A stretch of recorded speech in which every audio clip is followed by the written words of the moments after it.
कि जुर्म वही है, बस किरदार बदल गया। खबर पुरानी है मगर अखबार बदल गया।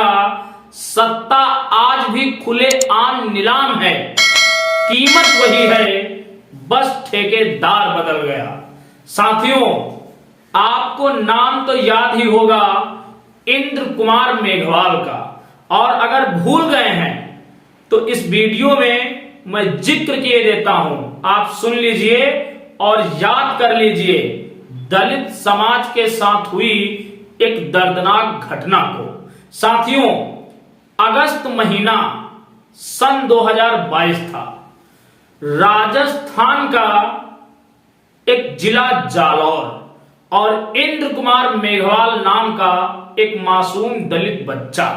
साथियों, स्कूल में पढ़ते पढ़ते इंद्र कुमार मेघवाल को प्यास लगती है, तो इंद्र कुमार मेघवाल स्कूल में रखे पानी के एक घड़े से पानी निकालकर पीता है। अब जब पानी पीता है तो घड़े को छुएगा, यह लाजमी है।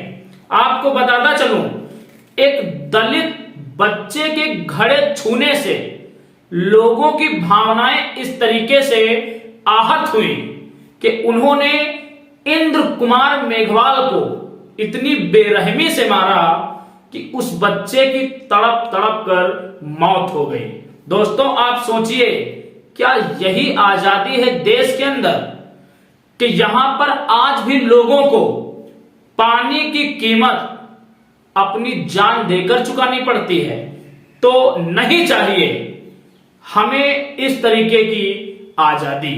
दोस्तों, ये तो एक घटना रही, मैंने आपको याद दिलवाई, और याद क्यों दिलवाई है अब आगे इस वीडियो में चर्चा कर रहा हूं, आप ध्यान से सुनते चलिए। दोस्तों, याद कीजिए, जब जालौर में इंद्र कुमार मेघवाल के साथ यह हादसा हुआ तो इस देश के कुछ लोग जो खुद को दलित हितैषी बताते फिरते हैं, दलित हितैषी होने का जो ढोंग करते हैं, वो इंद्र कुमार मेघवाल के घर गए और वहां पर उन्होंने जनता का इमोशन पाने के लिए घड़ियाली आंसू बहाए और भाजपा तथा कांग्रेस पर जमकर प्रहार किया कि अगर हमारे समाज के लोग कमल और पंजे को वोट करते रहेंगे तो यही मजबूत होंगे, और जब ये लोग मजबूत होंगे तो इनके समाज का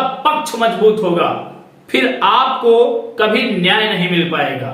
साथियों, मैं बात कर रहा हूं चंद्रशेखर आजाद जी की। कहा जाता है कि जब जब दलित समाज पर इस तरीके की अप्रिय घटनाएं घटती हैं तो चंद्रशेखर आजाद वहां पर लोगों की मदद के लिए पहुंचते हैं। लेकिन हमें नहीं मालूम था कि लोग सत्ता के सुख के लिए अपने जमीर को बेच देंगे, अपने स्वाभिमान को बेच देंगे। आप सब लोग जानते हैं कि कल चंद्रशेखर आजाद राजस्थान गए हुए थे। राजस्थान में उन्होंने एक जनसभा को संबोधित किया, चुनावी जनसभा थी, और वहां पर उन्होंने जालौर के प्रत्याशी मोतीलाल के लिए वोट की अपील की, जो आजाद समाज पार्टी के कैंडिडेट थे। कल जनसभा की, अपने प्रत्याशी के लिए वोट मांगे, लेकिन आज पार्टी में अनुशासनहीनता का आरोप लगाकर मोतीलाल को इन्होंने पार्टी से निष्कासित कर दिया और अपना एक बयान जारी किया कि चंद्रशेखर आजाद जालौर में कांग्रेस के प्रत्याशी और अशोक गहलोत जो राजस्थान के पूर्व मुख्यमंत्री हैं, जिनके शासनकाल में इंद्र कुमार मेघवाल जैसी घटना घटी थी, उनके बेटे वैभव गहलोत को अपना समर्थन दे दिया। दोस्तों, आप सोचिए, मान्यवर कांसीराम साहब कहा करते थे भाजपा और कांग्रेस के लिए कि एक हमारे समाज के लिए नागनाथ है तो दूसरी सांपनाथ है, इन दोनों से हमें बचकर रहना है और हमारा एक नेता जो इस देश में विचारधारा की लड़ाई लड़ रहा है, वो कांग्रेस को अपना खुला समर्थन दे रहा है।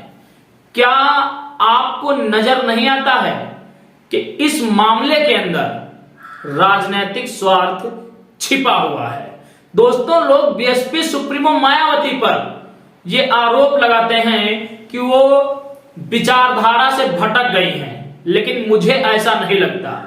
अगर वो विचारधारा से भटकी होती तो सत्ता का सुख भोगने के लिए किसी न किसी मनुवादी पार्टी से गठबंधन कर अब तक सत्ता का सुख भोग रही होती, लेकिन उन्होंने ऐसा नहीं किया। दोस्तों, आपके पास अब भी समय है, आप समझ जाइए और पहचानिए कि इस देश के अंदर दलितों की हित की लड़ाई कौन लड़ रहा है और कौन इस देश में दलितों की आंखों में धूल झोंककर, दलितों की भावनाओं के साथ खेलकर अपना राजनीतिक स्वार्थ सिद्ध करना चाहता है। इसके लिए चाहे उसे मिशन की बलि चढ़ानी पड़े, चाहे विचारधारा की बलि चढ़ानी पड़े, और तमाम लोग ऐसा कर भी रहे हैं। अब फैसला आपको लेना है। परसों राजस्थान में वोटिंग होनी है। आप इस जगह पर अपनी वोट कीजिए कि ऐसे लोगों को कहीं पर मुंह छिपाने का ठिकाना ना मिले। बाकी दोस्तों, इस वीडियो में इतना ही। मिलेंगे एक अगले वीडियो में एक अगले मुद्दे के साथ। तब तक के लिए आप सभी को मेरा सादर जय भीम, जय भारत, जय संविधान।